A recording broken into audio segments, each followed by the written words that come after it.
All right. Welcome back to the GSMC Wrestling Laureate Podcast. I definitely missed you guys. Hope you all missed me. We are here on a beautiful Monday. Hope you guys had an amazing weekend. Spent a lot of time with the family, maybe some barbecue. And if not, hope you got some real, much needed, some self time, some nice little, relaxation. Does the body good. Hell yeah. So, hey guys, thank you for tuning in to the GSMC Wrestling Laureate Podcast brought to you by the GSMC Sports Network. Just kind of, give you guys a little taste what we're going to go through today. Is our first segment. We're going to talk about WWE Friday Night SmackDown. Then we're going to talk about WWE Monday Night Raw preview. Then we're going to have our men's power ranking, our men's wrestling power ranking. Headed into the week, a lot of times, you kind of are looking for which superstar to kind of look into. This includes, NWA. This includes the Ring of Honor, Impact Wrestling, Raw, SmackDown, NXT. Basically, your whole list for the men's wrestling. And the fourth segment, we're going to jump into the women's power rankings. So make sure you stay tuned for that. We're going to have the best wrestlers in the whole entire world. We're going to, touch on some subjects. In our fifth and final segment, we're going to talk about our Memorial Monday. Always, every Monday, I try my best to look in the past about WWE, wrestling icons, or just, wrestling icons in general that have passed away, but they cemented their legacy within professional wrestling. Thus, we remember them for being so amazing and so great. So, yeah, that's my show. Before we start, I would ask you to like and follow the show. Superman punch that like and subscribe button as always. And always remember to use the tips and donations link at the gsmcpodcast.net. Shoot me your questions. Tell me what you like. Tell me what you don't like. Tell me what you think as a wrestling fan. Tell me your predictions. Tell me who you think is, especially in the power rankings in segment 3 and 4. Tell me how you feel. Tell me if you feel like they're a little too high, they're a little too low, or if I completely dogged and shaded somebody out, which is a possibility, which is a huge possibility because, I am your wrestling laureate. I will never, ever deny that fact. But wrestling is a matter of perspective. It's very subjective. So, if you have a pretty, legitimate argument toward the subject matter, go ahead and, give it a share. Give it a share. Tell me how you feel. So let's go ahead and jump right into it. We have our WWE SmackDown review. So WWE live in Albany, New York. We had Nia Jax's coronation, which was pretty cool. She's the new queen of the ring, and she is coming after Bayley. She's and Bayley doesn't really have. I don't think she really stands a chance, to be honest. I feel like Nia Jax, she's just so dominant, and Bayley right now, she's, I think she still has a little hangover from her whole, from that WrestleMania high. That WrestleMania high, maybe perhaps, missing damage control a little bit, because she's gonna need everybody and their mother to like help her beat Nia Jax. Nia Jax, she's the queen. She's confident, and she has a number 1 title shot for Bayley's WWE Women's Championship. So Bayley should be scared. Definitely, definitely, definitely. And we're gonna find out, who's going to be Cody's next opponent in Glasgow, Scotland at Clash at the Castle. I ultimately feel like there's a lot of definitely on this episode of WWE SmackDown, it was pretty crazy. But the show started off with with a nice little the Bloodline versus Street Profits being announced. Kind of knew that was gonna happen. Nia Jax crowned as queen, and Bayley came, but she was attacked by Piper Niven. I love what WWE does in terms of like, as soon as we go to someone's home country, they did it with Mansoor, they did it with Drew McIntyre against Roman Reigns, where he ultimately got screwed thanks to I think at that time it was Solo Sikoa. So definitely going to be awesome. I'm happy for Piper Niven, of course. She achieved a number 1 contendership. Don't really think it's going to go any further than that. But obviously, there could be other things where Piper could find herself the winner. Maybe Chelsea Green gets, in the mix where, but ultimately you kind of have to establish who's going to fight Nia Jax at SummerSlam. And I'm like, okay, we could have Piper Niven against Nia Jax. I feel like Piper would put up a way better fight than Bayley. But Bayley, she has the experience. I don't think she's going to win the WWE Women's Championship at Clash at the Castle. Obviously, Piper Niven coming home to Scotland. But I don't know. It should be pretty darn interesting to kind of find out. Next, AJ Styles said he's going to address his future, which we will dig into next. DIY's Tommaso Ciampa defeated Austin Theory. It was pretty cool because, in the past, Gargano and Theory has had a lot of bad blood, and of course, Tommaso Ciampa, the ultimate opportunistic man, he rolled up Theory for that 1, 2, 3, which was pretty darn awesome. The LA Knight wants Logan Paul. I kind of saw this coming from a mile away at WWE SummerSlam. Logan Paul's going to be in his hometown. It's going to be super dope. And then you have the megastar, LA Knight, amazing wrestler. I feel like this is going to be kind of a recipe for success here. I really don't see how this would fail. Logan Paul against the LA Knight would be probably one of the best matches for the WWE SummerSlam. Could possibly be the main event, and I'm not just saying that because Logan Paul's going home. I love Cody Rhodes, I honestly do, but I feel like whoever he's going to fight at SummerSlam, I feel like he's not going to drop the title. Or well, he could drop a match. He could drop a match via disqualification or something like that, and he gets attacked. But it's going to be interesting to find out who his SummerSlam opponent's going to be, especially after what happened. We will get into as soon as we kind of pass by it here. So happy for DIY. Love DIY. They're going to fight Austin Theory and A-Town Down Under, Grayson Waller for the WWE Tag Team Championships, which is right. Which is right, because if you are in the tag team division, and I can't keep reiterating this, time and time again, because I hate it when two single stars come together to form a tag team to win a championship. Absolutely hate it. I feel like WWE tag team division and championships and news and whatever, the spotlight, however you want to depict it. I feel like it belongs to an actual like tag team, kind of like the New Day or like the Usos or AOP or Tyler Bates and Pete Dunne, which that's still kind of pushing it, but like I don't know, I just there's been some good examples that's come from that. Obviously, you have D-Generation X, Triple H, and Shawn Michaels, and then you also have once when the Bar did it, the Bar with Cesaro and Sheamus. That was I was surprised, and it was a pretty good tag team. And like you have it in the women's division, you have Jade Cargill and Bianca Belair that should be beating each other's brains out for the number one contendership to fight Bayley. But no, they teamed up together to have that women's world tag team titles. So it could be interesting to kind of find out what's going on with that. But I would love DIY to kind of come out of NXT. They've been so patient. I feel like Johnny Gargano. He debuted on Monday Night Raw right when everybody else kind of did. Malachi Black, Lars Sullivan, and Keith Lee, and he went back down to NXT. He came up. If there's anybody who deserves a championship belt, it's got to be Johnny Gargano. Johnny Gargano is definitely one of the best in-ring competitors I've ever seen. Tommaso Ciampa, they try to like kind of, you know, have them fight against each other, which I didn't really like. Of course, when it comes to best friends, when it comes to tag teams, when it comes to former tag team champions in NXT or Raw or SmackDown that break up to kind of have a feud, it's always really badass. It's always really cool. They put on some good matchups, some good promos because they know each other like the back of their hand. That chemistry is always really good for professional wrestling. So we'd love to see Johnny Gargano DIY to kind of pull up. I don't even think it's the upset, to be honest. And I know a lot of people are like, oh, what are you trying to do? You're trying to downplay Austin Theory and Grayson Waller. No, I'm not.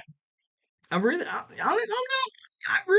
not. I just feel like there were way better. DIY has way better chemistry, and they're a way better tag team, and I feel like they should, be on the tag team spotlight more than Austin Theory, A-Town Down Under, whatever you like to call them. So yeah. Next we have obviously, like I said before, we had LA Knight that wants Logan Paul. He called out Carmelo Hayes, and oh god, and I'm pretty sure everybody that watched Friday Night SmackDown kind of cringed when they heard this. Once when Carmelo Hayes messed up the promo, you messed up the promo, bro. I can't believe it. He said, if you're gonna face LA, and he was like, what are you talking about? Like, you're looking in a mirror and not facing me? Like, oh my god. I like still like I get like Facebook feeds or Instagram feeds or TikTok, and that pops up. I'm like, dude, like that's so embarrassing. But it's not that it's. I bet you after once when the camera went off, Carmelo Hayes was like, damn, and they yelling. I was like, you know what, bro? It's okay. You'll get the next one. You know what I mean? But oh my god, he messed up that promo, Carmelo. No, you were doing so good. You were doing so good, dude. But that was pretty bad. That was very bad by Carmelo Hayes. Hopefully you know he bounces back on SmackDown, which should be interesting to kind of find out. But I don't know. I thought it was kind of crazy. I thought it was kind of awesome, to be honest. Kind of moving on. We have Apollo Crews against Andrade. Legado del Fantasma wants Andrade, but as soon as the match ended, you had Apollo Crews lose. But a good match. The moment I kind of saw Apollo Crews in there against Andrade, I was like, all right, great. He's just another jobber now. Great. You have one of the most talented athletes that could have been great in 205 Live. That was great in WWE main event. And he could be great in NXT level up, but you kind of had him, beaten against Andrade, but hey, he showed signs of strength. And I thought that was really good. Definitely something that Paul Levesque wants to establish in every match is that just because somebody loses this match, they don't like walk out a loser. Kind of like under the Vince McMahon era, where when somebody lost, they freaking lost. They lost. They were terrible. Negative depiction, negative connotated meaning, or whatever you like to call it.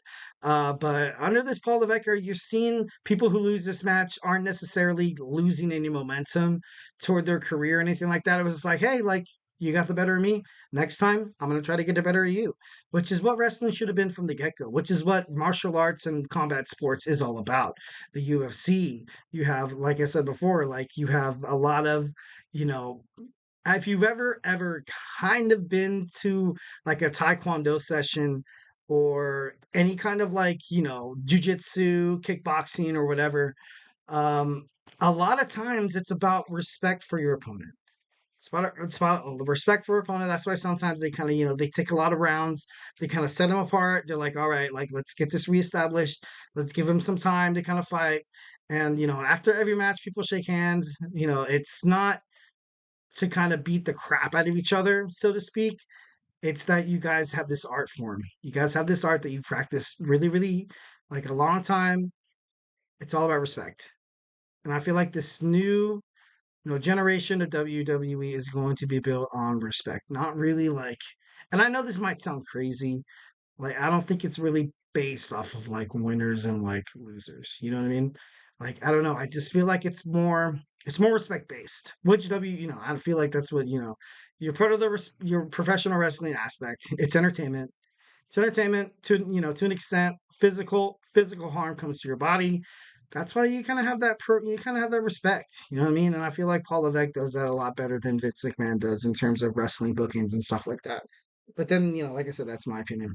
Running out of time on this segment, so let's kind of hurry this up. Paul Heyman brings up Roman Reigns once again. And Solo Sikoa hates it. He doesn't want it. He wants Paul Heyman out of the new young bloodline. And I'm pretty sure that's something that doesn't really come to a surprise. Um, I feel like at this point, Roman Reigns doesn't really belong in the bloodline.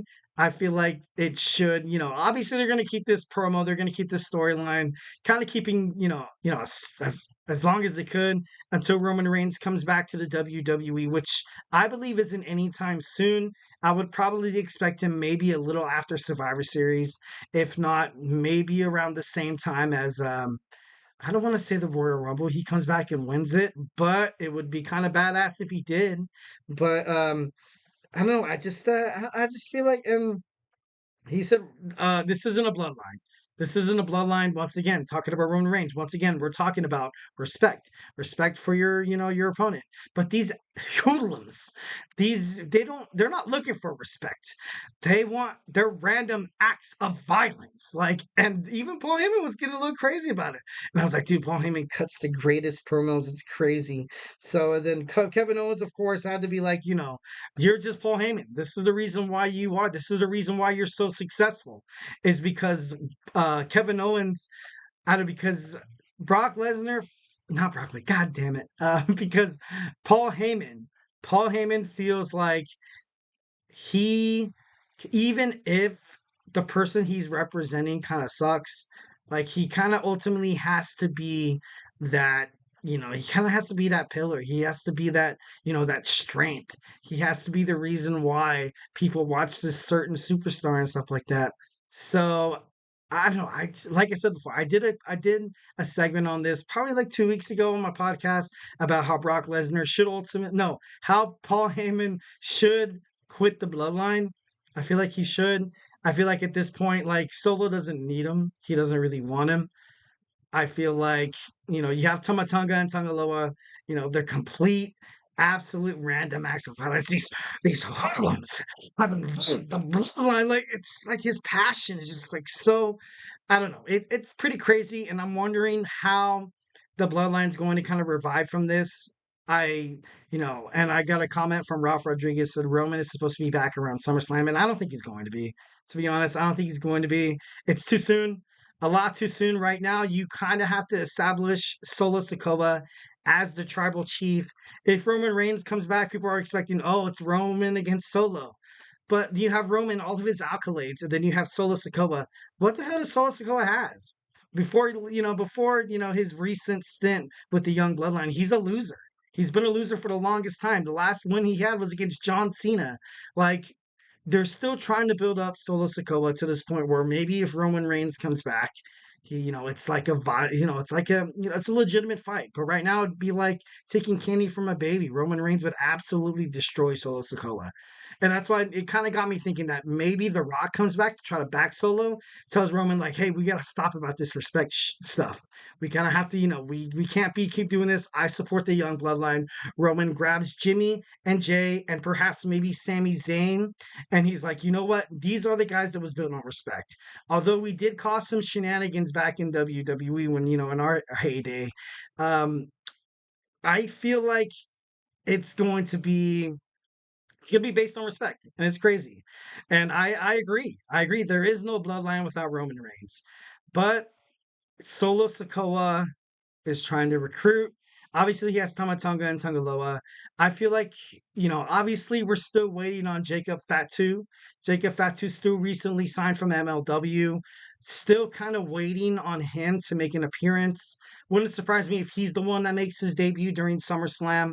But and the reason why WWE did not bring in Jacob Fatu yet is because he would outshine Solo Sikoa, and it's been recorded through articles and stuff like that from WWE Creative. They're like, you know what, right now we're trying to build up Solo. So I feel like this bloodline versus the legacy or the pride, you're gonna have Solo Sikoa fight Bobby Lashley. And poor Bobby Lashley. Bobby Lashley has always kind of been like a stepping stone to like the next guy. But if Solo Sikoa beats Bobby Lashley, he's kind of up in that main card. He's kind of up in that main eventer immediately. And that's kind of, and it's kind of crazy. And I feel like that's unfair to Lashley. But WWE needs to do something to establish more of a, more as Solo Sikoa as a threat, more as him like, even if Roman Reigns comes back, kind of like, hey, you can't really trust Solo, man. Solo is better than you. Solo could be the tribal chief. Right now, if Roman Reigns comes back, there's no doubt in my mind that he would be like, he would just tower over him. And people would look at it like WWE fans, wrestling fans would kind of look at it and be like, dude, this is a joke. Like, I feel like there should have been better bookings, better build up. So that's why I feel like, and oh my God, you are reading my mind right now, Ralph. Solo Sikoa needs to learn how to cut a promo. He can't. He really honestly can't. He can't cut a good promo right now. I know it kind of took Roman Reigns a little, a little time. I remember that, that episode of Monday Night Raw when John Cena came out and he was like, "Yeah, you know what? I can wait. Like, I can wait. Like, this is cutting the promo, kid. You're going to have to learn how to do it. I'm only back because you can't do your job." And I feel like maybe Solo Sikoa is learning the hard way. But I agree 110% that Solo Sikoa cannot cut a good promo to save his life. But yeah, on I feel like this should ultimately be the Pride versus the Bloodline heading forward.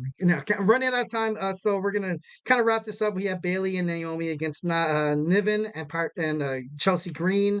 Chelsea Green and Niven win the championship. not championship. They win the match clearly, which I respected. Something that you kind of see from this Paul Levesque era in terms of WWE is matches that aren't, disqualification or count out or interference and stuff like that. And that's what WWE should have been about for the longest time. Like, I know, like, I don't want to sound like kind of a jerk, but like people are like, oh, it's already choreographed to begin with. It's not like the UFC. It's not like mixed martial arts and stuff like that. You don't really have a genuine winner. So why should I respect them as an athlete, champion, or as a professional wrestler? And this is something that, I feel like that should be kind of a trend for WWE kind of moving forward. And kind of lastly, kind of touching on this, AJ Styles pulled a Mark Henry. He faked a retirement just to attack the champion. Obviously, Mark Henry did it to John Cena. Now you see AJ Styles do it to the American Nightmare, Cody Rhodes, which I kind of felt bad for Cody, but I was like, dude, I think we all knew that AJ Styles wasn't going to retire.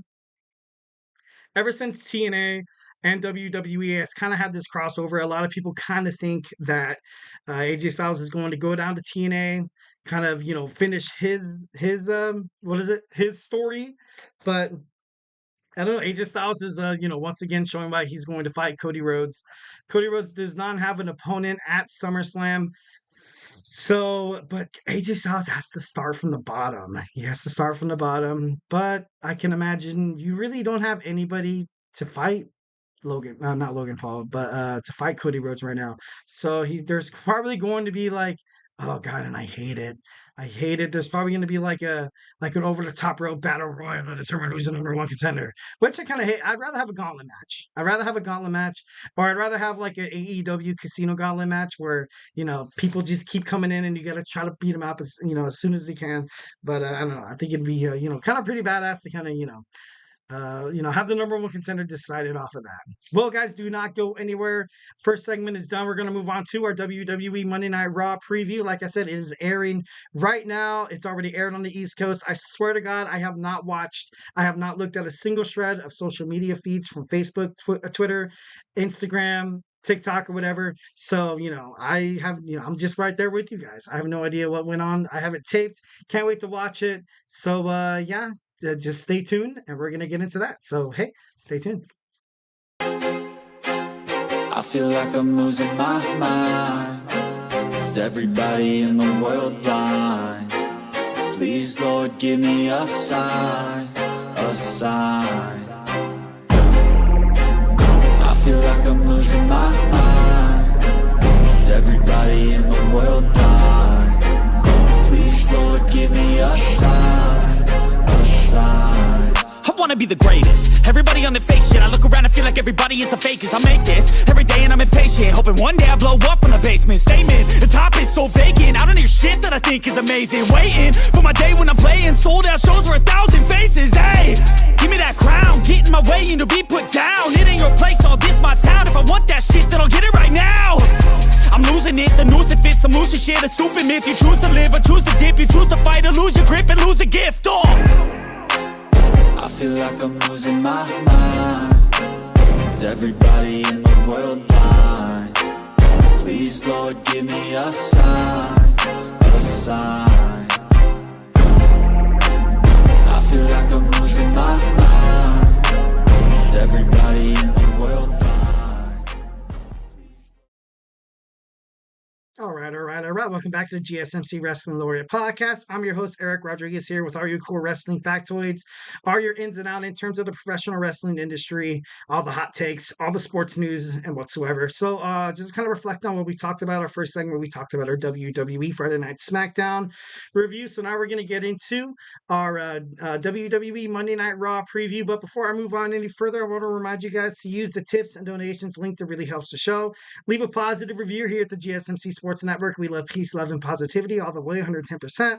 And it really does help the show, guys. It really does. It really does make a difference. Remember to Superman punch that like and subscribe button to the show. And, remember the link is at the GSMC podcast.net. So, yeah, let's move on to our next segment. We're going to move on to our WWE Monday Night Raw preview, which is happening right now. But Scout's Honor, I have not watched a single shred of wrestling. Cannot wait to watch it. Give you guys some live reactions through my YouTube shorts. So make sure hit up the GSMC Wrestling Laureate Podcast to look up those. So let's dig on into it. So we're live in Hershey's Giant Center Arena in not Pittsburgh, in Pennsylvania, where you have the New Day against AOP. Lately, you've kind of had the AOP. You had Karrion Kross come to Kofi. You had Karrion Kross come to Xavier Woods. Kind of try to exploit maybe like a dark side of the New Day, because the New Day has always been like riding unicorns and shooting rainbows and throwing pancakes at everybody. But I think, I it would be interesting to see how they would promote this storyline, to kind of be like how it would. I don't know. I just don't feel like it would work with the New Day. You have Xavier Woods' attitude. You have Kofi Kingston's enthusiasm. I don't think they could ever be depicted as like a negative, kind of heel, or maybe like a negative baby face. Like under the Paul Levesque era, I feel like anything's possible. So I trust him. Can't wait to see what's going on Monday Night Raw tonight. Next, we see Sheamus and Ludvig Kaiser finally fight each other after weeks and weeks of build-up.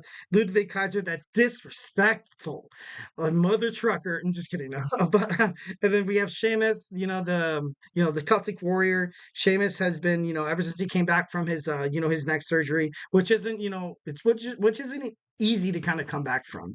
So you got to respect Sheamus, and in terms of that. Next, we're going to see Damien Priest against Rey Mysterio. Rey Mysterio, trying to represent the LWO. On Monday Night Raw, we have a full-on LWO against the Judgment Day.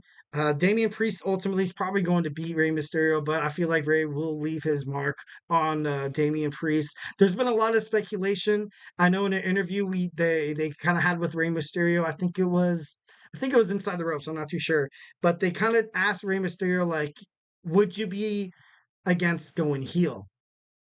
And when Rey Mysterio was asked that, he kind of said, like, hey, honestly, whoever I trust ends up turning their back on me. I've tried so hard to promote these kind of people, helping Selena Vega, the LWO, everybody, kind of achieve theirs, that I haven't really focused on mine lately. And like, I don't think Rey Mysterio has ever really been heel in his career. I know he did a little stint with the Filthy Animals with Conan, and and Billy Kidman and I think it was Juventud Guerrero. I'm not too sure, but I don't. At this junction in his life, at his age especially, I don't think he could really pull a heel. And I feel like if he does, it'd kind of have to be like kind of like a Chad Gable, like Alpha Academy kind of heel turn, where he's like, you know what, I spent so much time representing you losers, like, you know what I mean? Like, but I just don't see that happening. I don't see that happening. I don't think that would really ever happen with Rey Mysterio. So that's why, like, I'm calling it bluff. Calling it bluff. Sorry, calling bluff. And next, we're going to address Liv Morgan. Liv Morgan kissing Dirty Dom, his dirty mustache, his dirty Sanchez. I can't believe it. Liv Morgan kissed Dirty Dom. So this is so I have no idea, because Rhea Ripley's going to come back, and she's going to come back with a fiery vengeance. It looked like Dominic Mysterio did not want any part of it, but at the same time, you can't really, you can always like kind of push her off, man. It could be like, like, no, I don't want to kiss from you, Liv. Like, stop. Like, no, like, but there was none of that. There was none of that. I feel like it was more like a kind of like a shameful kiss. I feel like it was a way shameful kiss that Dirty Dom knew what he did, knew he cost Becky Lynch, her rematch clause. So now Becky Lynch has to start from the bottom, which she is a free agent, by the way. She's not employed by WWE anymore. So that makes me think of who the hell is going to challenge Liv Morgan. Ray is out. Becky, she's a free agent playing the market, trying to get, some dollar bills. Can't really hit her for that. Alexa Bliss, still has health issues, according to reports. Charlotte Flair, possibly, maybe, highly doubt it. The only thing that kind of makes sense is probably Lyra Valkyria. Lyra Valkyria, although she did recently lose a match against Nia Jax for the Queen of the Ring in the finals, she's been muy impressive. Muy impressive. So it wouldn't surprise me if maybe tonight we have like a battle royal on WWE Raw. Like, it didn't really say anything, but I don't think that. I think the only person that kind of makes sense storyline wise is for Lyra Valkyria. She was kind of the protege of Becky Lynch, so it just makes the most sense. All right, moving on. So we have Alpha Academy once again drama. Once again drama, building up a match for Chad Gable and poor Otis to fight at SummerSlam, probably in a no holds barred match where perhaps. Oh my god, like that would be so awesome if Jason. No, no, no, no, no. I'm kind of lying here. Like everybody knew how badass Jason Jordan and Chad Gable were as Alpha, American Alpha. It'd be kind of interesting if he came back and like they have their own tag team and stuff like that still. But I according to reports and kind of to like what happened with Jason Jordan's career is that he can't. Sometimes you can be the biggest dude. Sometimes you could be like a guy with a six pack, shredded arms. I got biceps, bro. You're not going to make it as a WWE superstar. That's just facts. Sometimes it doesn't work out. Sometimes you need better technique. Sometimes you don't have the durability. Sometimes you don't have the stamina. And Jason Jordan was a pretty good, because he was a phenomenal athlete. And all of a sudden he's gone. He's gone. All of a sudden he's Kurt Angle's illegitimate son. Like I feel like if Jason Jordan were to come back, it would definitely be around this time where Chad Gable kind of needs an ally because at this time he does not have one. Does not have one. You possibly have what Ralph Rodriguez mentioned, turn Otis heel now. Possibly, but the fans just love him too much. What I kind of compare this to, and kind of like a Shawn Michael and like Diesel, where Shawn Michael was kind of like the arrogant jerk. I got my bodyguard. You can't touch this. I'm Shawn Michaels, the Heartbreak Kid, Shawn Michaels. And then people loved Big Daddy Cool Diesel. As soon as he turned his back and stuck up for himself against Shawn Michaels, people loved Diesel, and that ultimately propelled him to bigger heights in terms of WWE. I love Otis. I do. The whole Money in the Bank thing was a huge mistake. Huge mistake. Absolutely mistake as hell. But Otis turning heel, I can kind of see that, but I think Chad Gable's kind of too far off the spectrum right here. What I would kind of like to see, I would kind of like to see Chad Gable, ultimately try to kind of, try to coddle Otis a little bit, be like, hey, man, you know what? It's okay. I'm sorry. I've been a little too rough on you guys in the past couple of weeks. I'm just upset that I did not win my Intercontinental Championship. And you guys know how important is that to me. I fought in front of my family. My daughter saw me lose to Sami Zayn. I'm sorry. I'm 110% sorry. And then the Alpha Academy, it's his hour and everybody are like, I'm sorry, Maxine Dupree. She's but I feel like it would just have more of a build up. So have more of a build up for Chad Gable to perhaps become that total hero, that total son of a biscuit. Kind of like a Kurt Angle. Kind of like nobody liked Kurt Angle, but guess what? They respected him.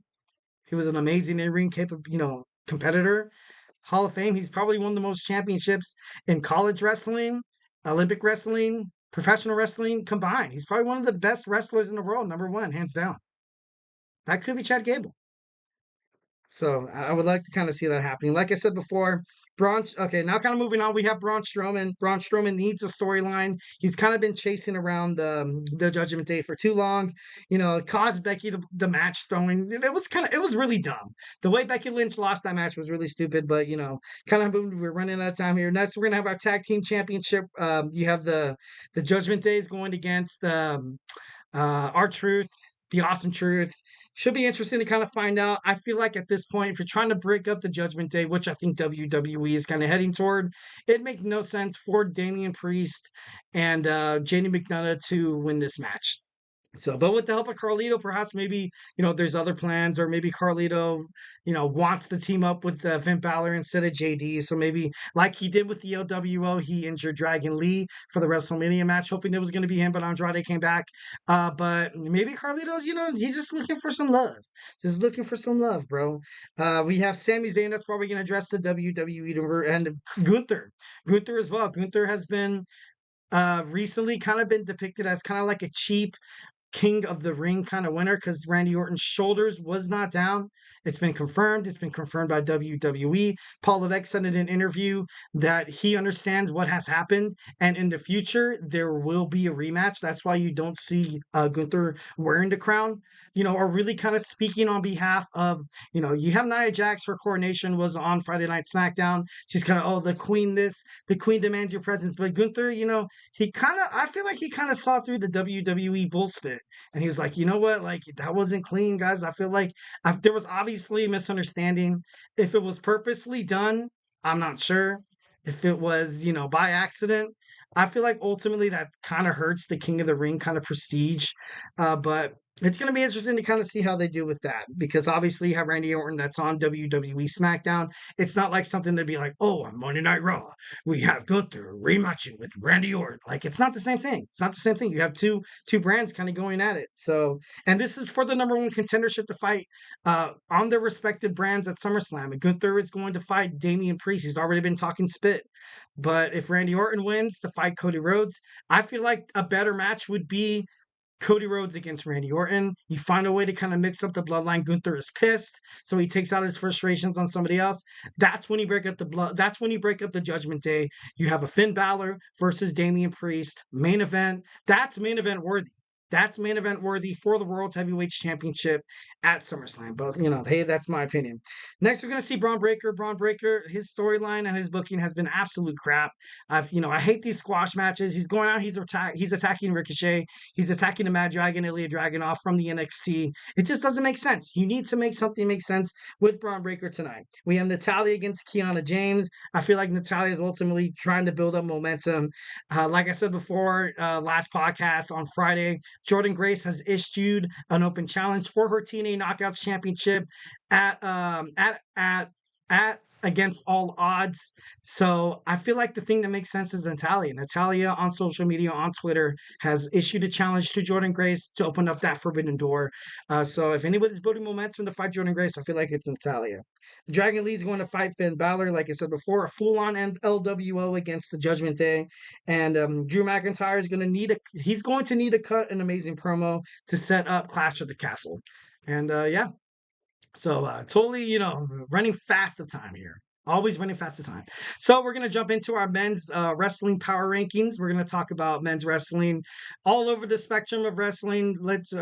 My top 10, obviously, top 10s whenever it comes to lists and stuff like that. There's a little bit of bias in there. But hey, tell me who you feel like that I'm wrong. Tell me who you think belongs in this list. We're going to start with the men in 3 after this commercial break. So hey, stay tuned.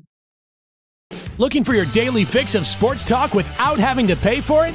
GSMC Sports Network is available on YouTube. Just search GSMC Sports Network. Get your fix of daily sports talk shows on YouTube, absolutely free.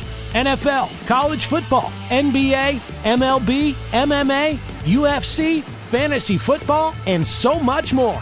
GSMC Sports Network has shows running all day long, with new sports shows starting every 2 hours. Just like on your favorite cable sports channel, except GSMC Sports Network is absolutely free. Just search GSMC Sports Network on YouTube to catch one of your new favorite shows, like the GSMC College Football Podcast, Chip Shot Football Podcast, Hoops and Heels Women's Sports Podcast, GSMC Basketball Podcast, and so many more. Check it out for yourself. GSMC Sports Network, now available on YouTube absolutely free. Search GSMC Sports Network on YouTube right now.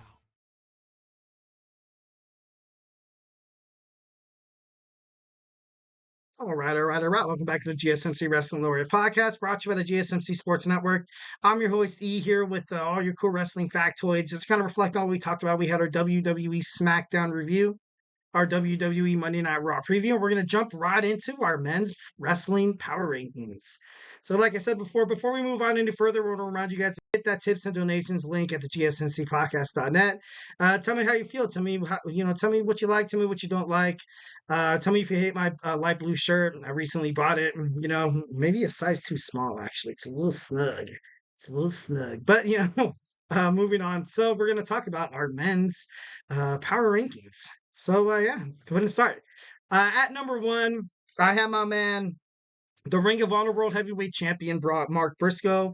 Mark Briscoe hasn't been featured on a lot of Ring of Honor not supercards, Ring of Honor. No, I think it is Supercard.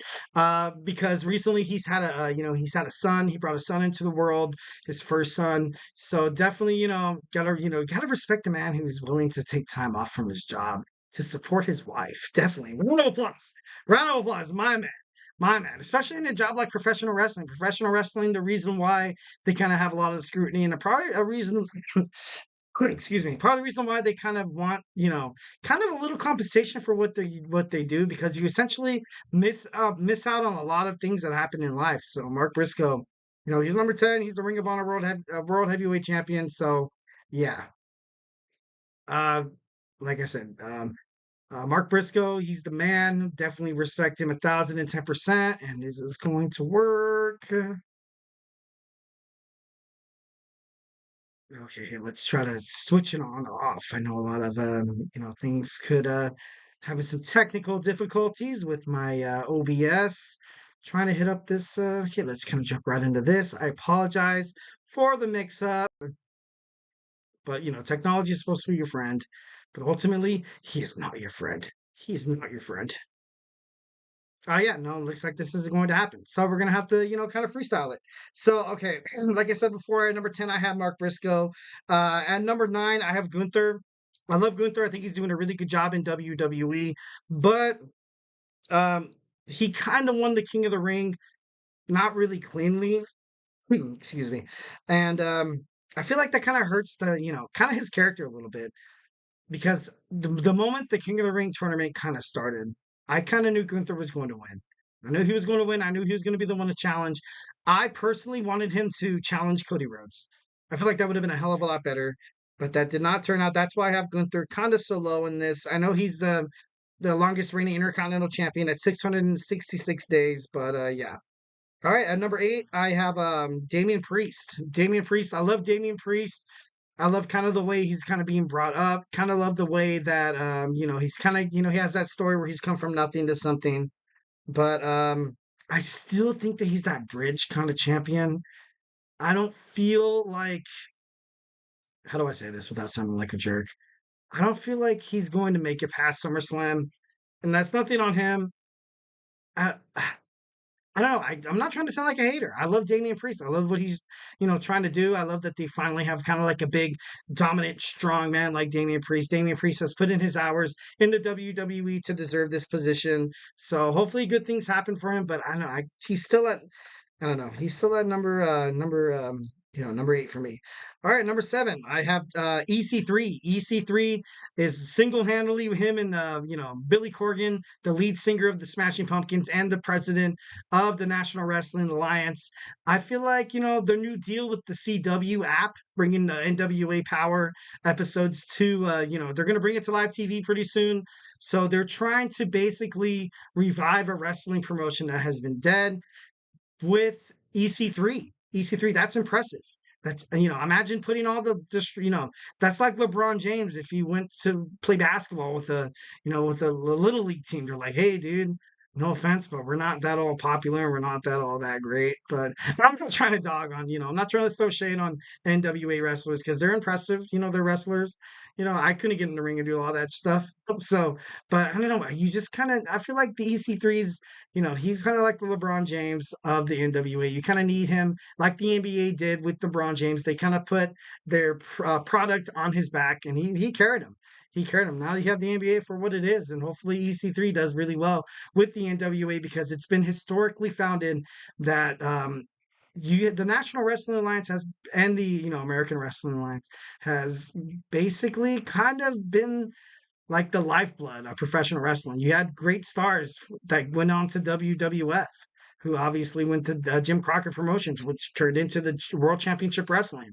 So, and also ECW.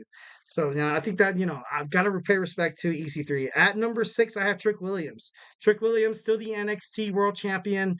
Super impressive. I don't think anyone's going to take him down at this moment. You had the Gallows family.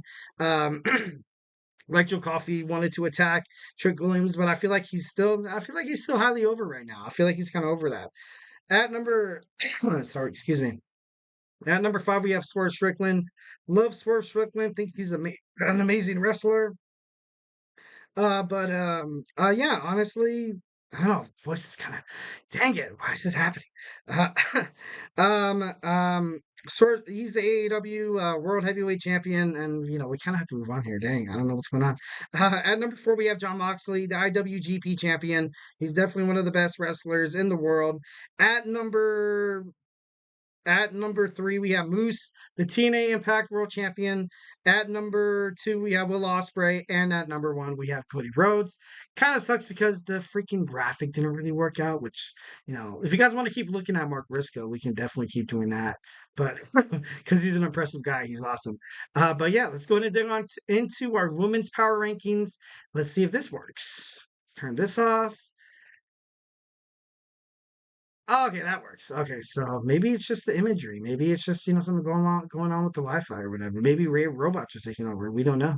Yeah, we're gonna move on into our next segment. Segment number 4. We're gonna have the women's wrestling power rankings. Hopefully, the graphics work and everything like that. So hey, we can only hope.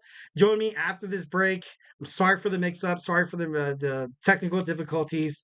Yeah, stay with me. Absolutely love you guys. Thank you so much.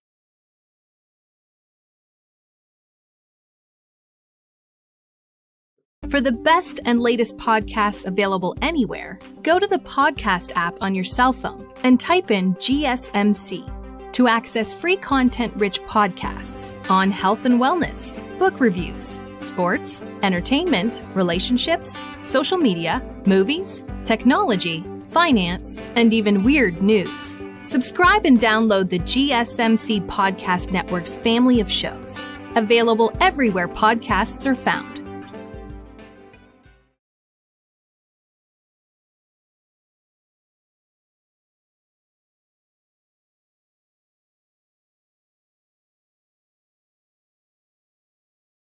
All right, all right, all right. Welcome back to the GSMC Wrestling Laureate Podcast, brought to you by the GSMC Sports Network.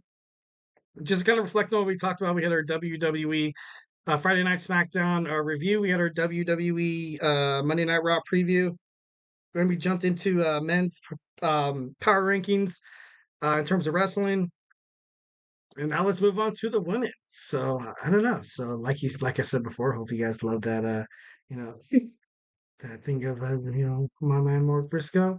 So let's go ahead and jump on into number 10. We have, let's see, it's still not working. Damn it. So yeah, let's go back to this. You have to see this ugly mug again. Sorry. At number 10, I have Roxanne Perez. I love Roxanne Perez, but for the women's power ranking, ultimately, I feel like her time might be up as WWE NXT pretty soon. Obviously, you have NXT Battleground coming forward. It's going to be interesting to see if she holds on to the belt.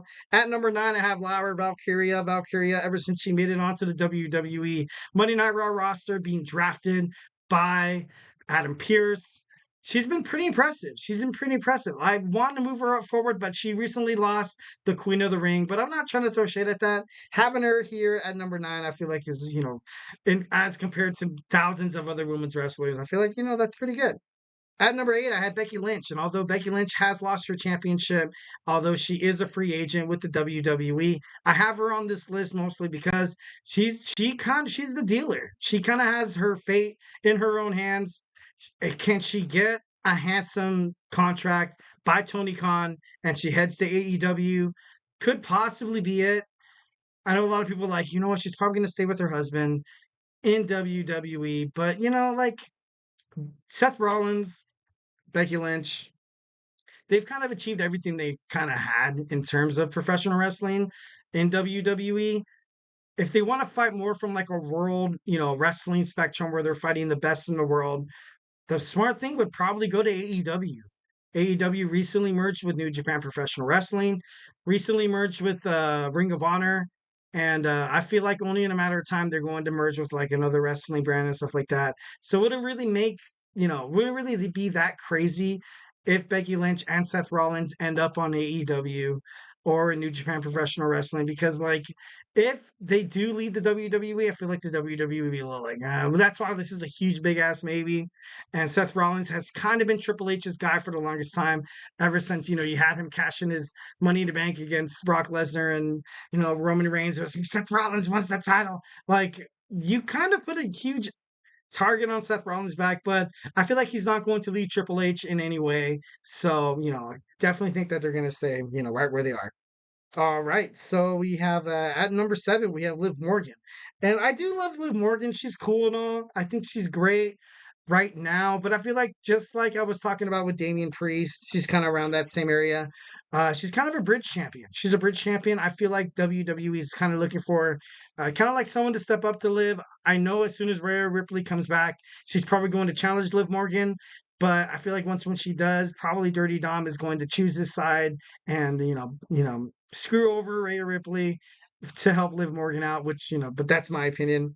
And yeah, at number 6, I have Mercedes Moné. Mercedes Moné, formerly known as Sasha Banks, recently became the TBS champion on AEW Double or Nothing.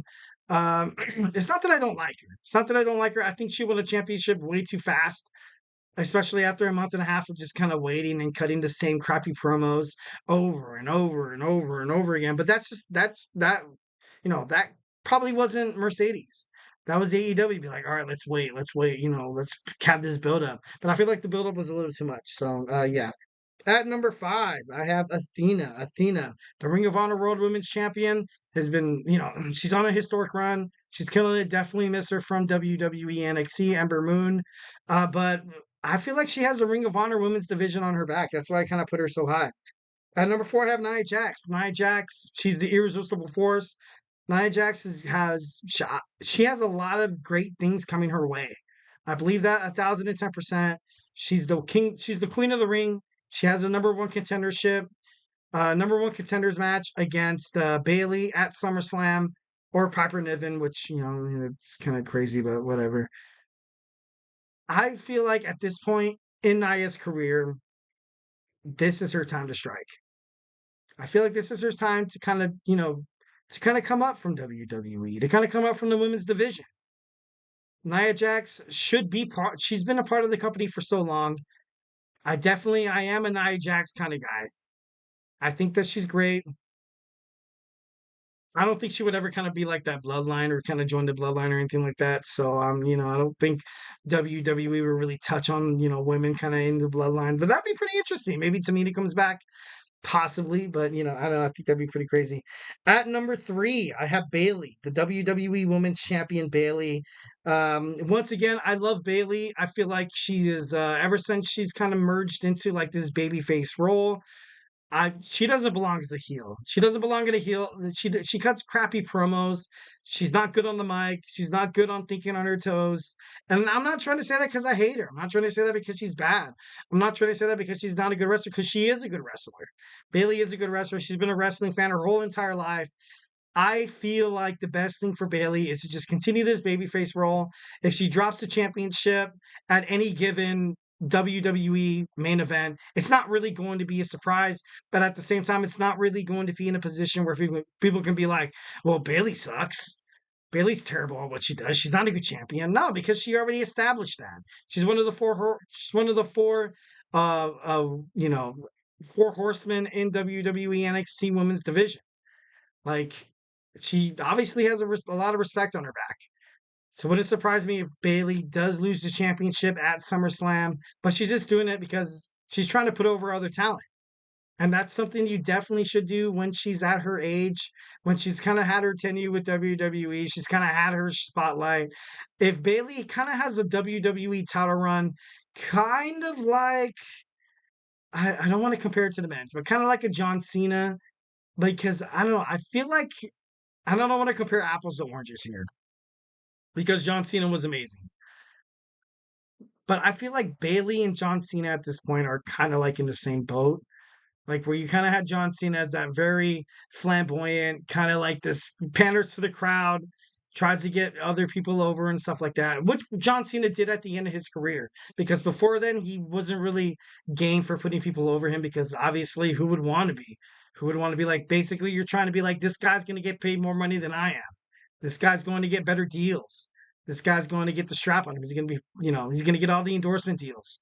So that's why, I don't know. I kind of have Bailey and that kind of. At number 2, at the timeless Toni Storm in AEW Women's World Champion. She's amazing. She knows how to cut a good promo. She knows how to talk. She knows how to wrestle. She knows how to get the fans, over and turn the matchup. But one thing that I really do like about Toni Storm is that her ability to kind of, she's the heel. No, she's the babyface. No, she's the babyface. No, man, she's the heel. But that's something that wrestling fans love to ponder.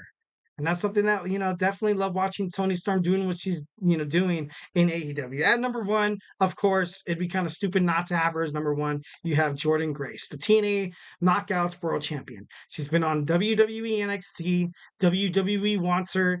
TNA wants her. If she was a free agent, which she's not going to be within the year, her contract's up in another year, she would get money. She would be absolutely untouchable. She'd be one of the highest paid women in not just WWE, but probably the world. She's very special. She's absolutely killing it. And being strictly, I know we're running out of time and I hate going overtime, but, Jordynne Grace, definitely the best women's wrestler in professional wrestling right now. So, hope you guys, kind of sucks the graphics didn't work. I apologize for that. But let's go ahead and move on to our Memorial Monday. We go back on, wrestling icons who was passed on. And today we're going to talk about Macho Man Randy Savage. So, hey, do not go anywhere.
All right. We're back with the GSMC Wrestling Laureate Podcast. Like I said before, apologize for the technical difficulties. Did not have, images and, graphics and stuff like that, but that's going to change. Obviously, apologize, which is kind of crazy because we're getting more views despite the, technical difficulties. I don't know if you guys like just seeing me fail, but I'm just kidding.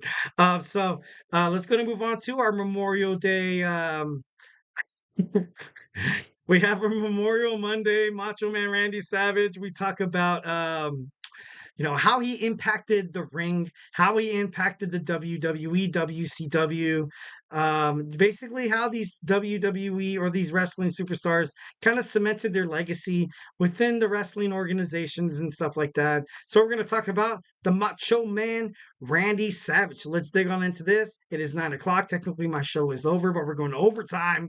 Overtime! No, I'm just kidding. Those who are here waiting to find out Emran's take on the Premier League, you have Real Madrid win their 15th championship. So if you're here for soccer, I apologize. Don't hate me too much. But let's go ahead and dig on into this. So we're going to talk about our, Memorial Day Macho Man Randy Savage, and there's no O under Mach. Another difficulty. Damn it. What a day. What a Monday. It's Monday. It's Monday. What do you expect from me? Like, what do you, and I have my boy Ralph here with the cream rises to the top. R.I.P. Macho Man Randy Savage. So we have his original name was Randy Mario Pofu. He was Pofo. He was born November 15th, 1952 in Columbus, Ohio.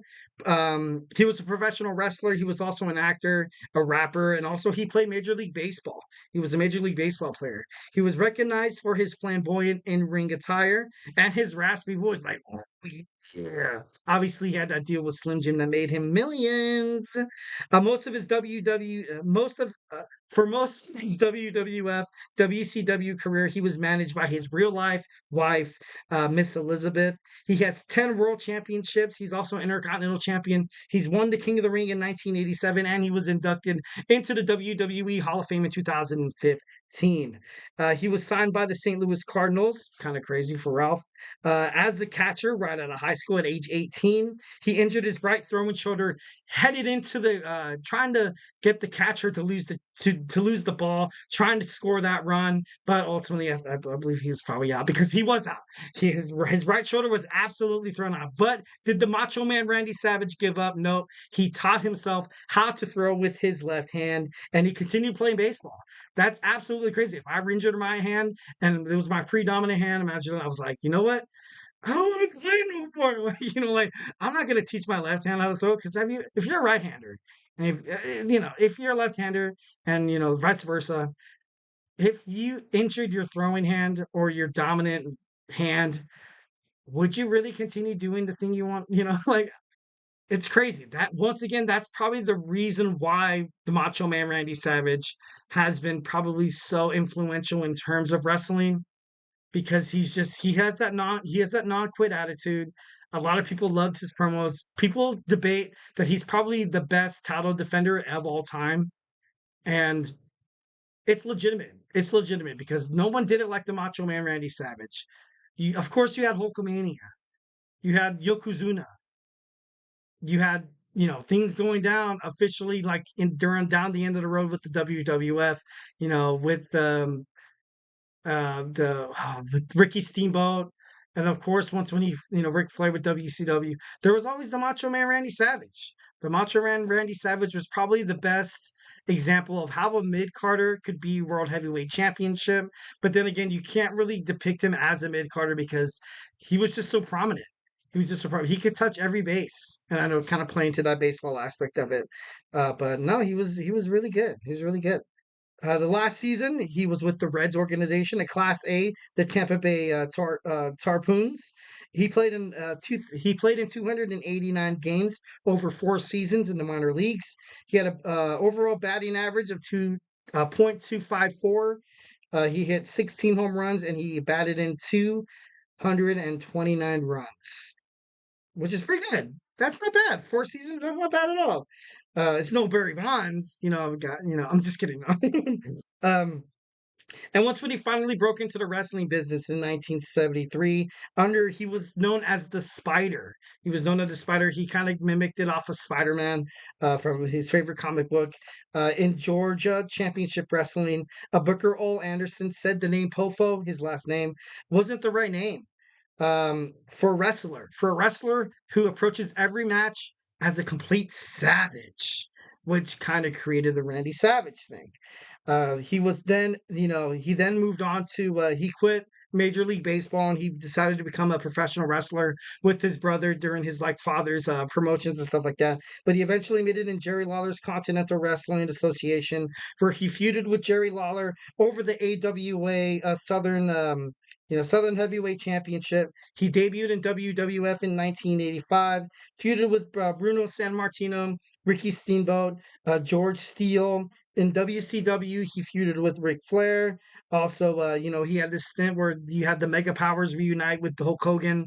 In 1994, he was in NWA/TNA in 2004. He appeared once again, he appeared in Baywatch, Walker, Texas Ranger, and that would, you obviously you don't know this movie, but I remember he appeared in Ready to Rumble, where he was, you're messing with the Macho Man Randy Savage. Like I don't know, it's just that's what I know. He was also in Spider-Man as well, so that's kind of crazy how he was known as the Spider. His favorite, superhero was Spider-Man. He finally made it onto a Spider-Man movie. That was pretty damn cool. He made a mixtape. Made a mixtape with Don Tripp, Cream of the Crop. Also, Nothing Means Nothing, where they kind of had some of his audio clips where they featured some of what, his catchphrases, some of the things that the Macho Man Randy Savage was ultimately known for in terms of professional wrestling. They clipped it over, kind of put it together for the Macho Man Randy Savage. Sorry, he passed away in May 20th, 2011. He was driving a car. He had an you know, he had an undiagnosed heart condition, something, he ended up crashing. That's kind of was the fate, kind of crazy. Love Macho Man Randy Savage. Loved what he did for wrestling. Exactly. I honestly, I think he's probably one of the greatest international champion of all time. Ralph Rodriguez once again. So yeah, gotta respect what the Macho Man brought to the WWF, WCW, AWA, NWA, TNA. He's international. International. Oh, he was also in King of the yeah. He did a lot of voiceovers. He did. He was in Dexter's Laboratory as well. He really was. He was also oh god, there's one more that I saw that I was like, I kind of want to bring this up, but I'm not too sure. Fuck. He was in Bolt. He was Bolt. He was the bad guy in Bolt, which was pretty cool because my kids watch Bolt. So like as soon as I heard it, I was like, dude, that sounds so familiar. The cream of the crop, the cream rice. Like it was just his voice was so iconic. It was actually pretty, it was pretty damn badass. And we also got another chat from Little Fettuccine 68. Do you think the rumors are true about Randy Savage and Stephanie McMahon? It would make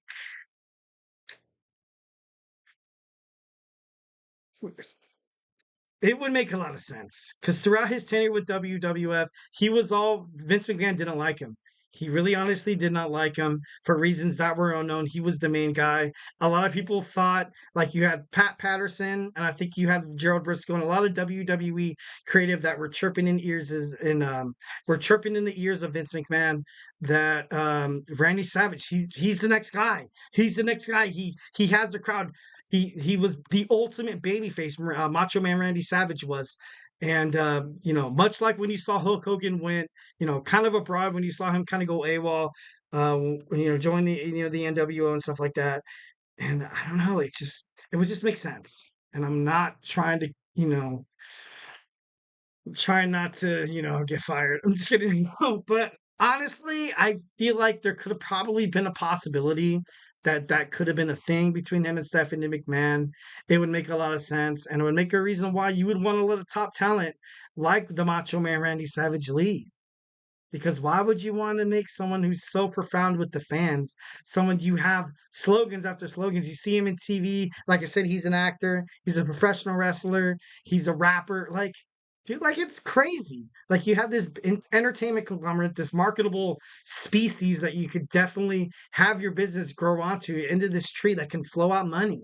But there was speculation that Stephanie McMahon and Macho Man Randy Savage did have a tasty relationship, but that's just me. Vince McMahon killed WCW. He really did. He really did. Especially even though he did buy it, I felt like it probably should have been a lot more professional. I feel like it was Vince's ego that got in the way for WCW. Like I said before, it would have been probably better for Vince McMahon to kind of keep WWF and WCW, abroad. But of course, you had to have that, Monday Night Nitro stint where Shane McMahon comes out and Vince McMahon like, I bought my competition. I own WCW. Like, why do you gotta do that, dude? Like, why do you gotta do that? You could have kept two separate entities. You could have kept the WWF and you could have kept the WCW. It could have been two marketable situations where they could have clashed here and there, but instead you only had one pay-per-view. You only had one pay-per-view, the WWF Invasion WWF Invasion pay-per-view in 2001 that got more views than WrestleMania, that got more views than Survivor Series, that got more views than Royal Rumble during that stage. Like, you really couldn't think of another way to kind of keep these guys kind of keeping at fault with each other. Like, that's crazy. That's so freaking crazy. I don't understand that. I honestly don't understand why Vince McMahon kind of shot himself in the foot with WCW, but hey, I feel bad for wrestlers. Definitely feel bad for the wrestlers. So, guys, hope you guys liked my show. I know a little bit of overtime was, hope you guys don't hate me too much. Hope you all soccer fans out there waiting to watch Emran's podcast in approximately about 19 minutes. So, yeah, thank you for tuning in to the GSMC Wrestling Laureate Podcast, presented by the GSMC Sports Network. Your support means a lot to us, so please remember to Superman punch that like and subscribe button to the show and leave a positive review. Honestly, guys, it really does help a crap ton. So, little peace, love, and positivity here at the GSMC Sports Network. We also invite you to follow us on Facebook, Twitter/X, TikTok, and Instagram for more content and updates. Like I said before at every show, if I haven't made you a wrestling fan by now, we have football with Kenneth, the Chip Shot Football Podcast with Manny. We have Hoops and Heels with Kaylin, newly to the GSMC Sports Network, and always, of course, Samantha, your one-stop shop for women's sports. We also have just basketball with Nelson. I've had him on a couple times on next Friday. I think it's next Friday. I'm going to be on the GSMC Fantasy Sports with my boy Chris. So make sure you watch that. Hey, I want to see a wrestling guy talk about fantasy sports. I'm that guy, definitely. But yeah, guys, we just have sports and sports and sports. Remember to be a part of this GSMC Sports Network bloodline. Definitely love you guys. Hope you had an amazing weekend. It is Monday. So remember to tune in every night at 8 p.m. on the GSMC Sports Network to talk about wrestling, and we will get through this week together. Promise, 1,010%. Absolutely love you guys, and hey, have a good night.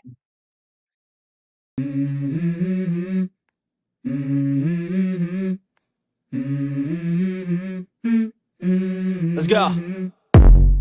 I wake up to a little bit of drool on my pillow, feel like it's gonna be a bad day. Yeah, I'm tired of shit, and the coffee ain't hit yet. Damn, ain't that great. I don't wanna go to